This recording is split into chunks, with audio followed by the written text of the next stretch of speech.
Bonjour à tous et bienvenue, j'espère que vous allez bien. Aujourd'hui dans cette vidéo, je vais vous montrer comment réaliser la ganache au caramel.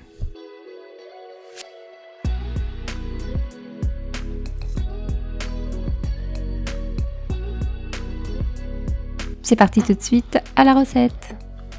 Dans une casserole, je mets 200 g de la crème fluide entière et 20 g de glucose. Ça va nous servir comme une sorte de conservation, le glucose. Je vais porter la crème à ébullition et ensuite je la mets de côté. Après, je prends une autre casserole, je mets dedans 130 g de sucre et je vais caraméliser à sec le sucre. Une fois le sucre est dans la casserole, il ne faut jamais mélanger avec une cuillère ou une spatule. Il suffit juste de le secouer, comme ça il ne va pas cristalliser.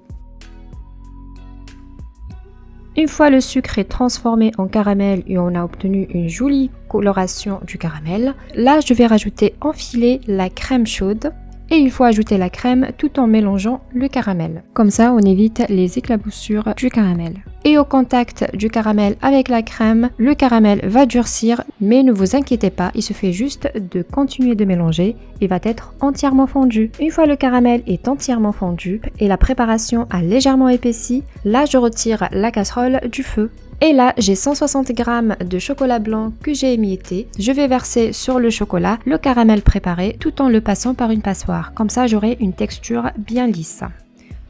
Le chocolat va être entièrement fondu avec la chaleur du caramel. Je mélange bien.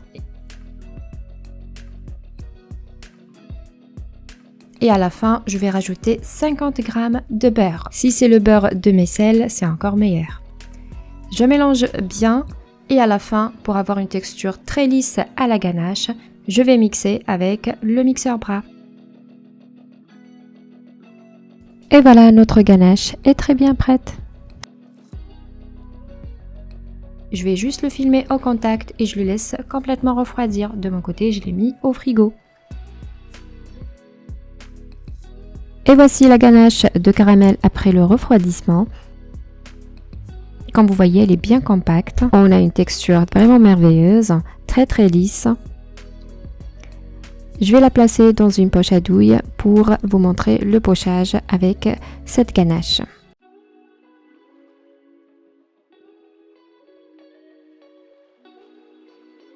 Et regardez le pochage de cette ganache. À cette étape, le ganache était très froid.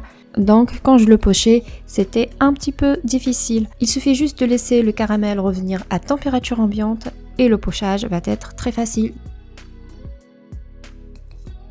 Et une fois la ganache de caramel est refroidie, le pochage est très facile, comme vous le voyez sur ce biscuit.